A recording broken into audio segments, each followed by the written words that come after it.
Alright, hi everybody, this is Andrea with Yarn Pack-A-Mama, and today we'll be going over granny stitches in the row.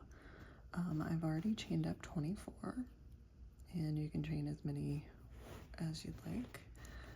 So let's get started.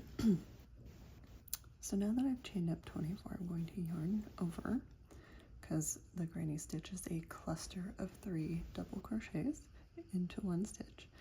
And I'm going to skip 1, 2, and work into the 4th chain from the hook. So I'm going to skip 3, 1, 2, 3, and do my first double crochet into that chain space. There's 1 and 2.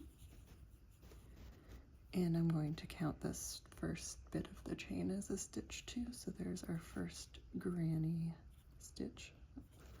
And then now I'm going to skip 1, 2, 3 chains and work into the 4th again, just making a basic double crochet.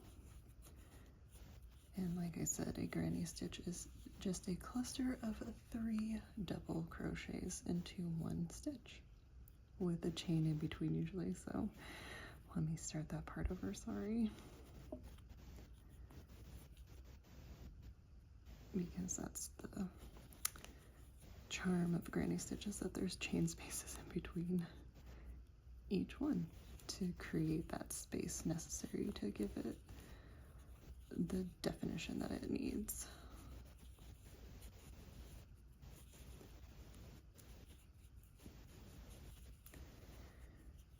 Chain 1. So you usually just chain 1 after every granny stitch. And again, I'm going to skip 1, 2, 3, work into the 4th chain space.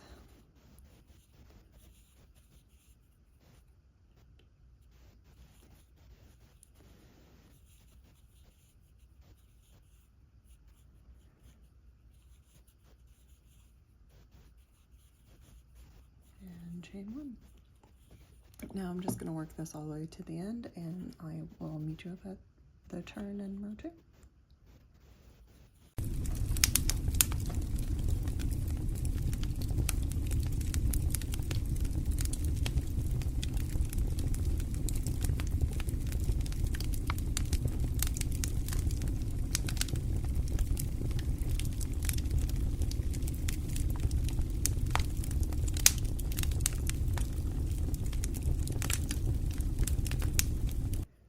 And for symmetry, I'm just going to work 1 double crochet into the end there. And now I'm going to turn and chain up 3. And then that'll count as the first double crochet.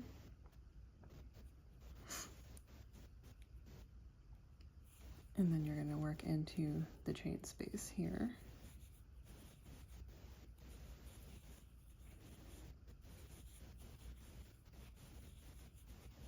Chain 1. And then from here, you're just going to continue to work into the chain spaces. Work your granny stitches into the chain spaces along the row.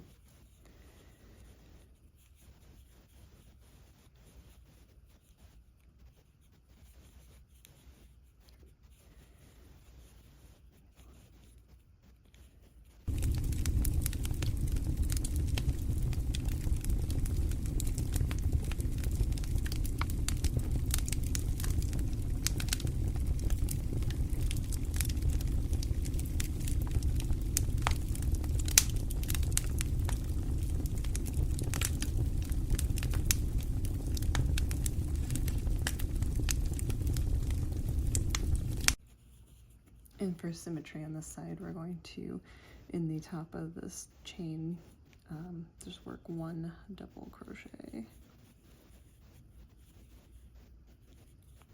It'll help with the edging when you make a bigger project than this. And that's how you do it. That's how you make a granny stitch in the row. And and you can continue this for as many as you'd like. You can make a nice blanket, anything. This stitch is very textured, and I used a worsted weight yarn for this and a 6mm hook as well, so it's pretty sturdy and chunky, which is nice for the fall. So thank you for watching, and stay tuned for more.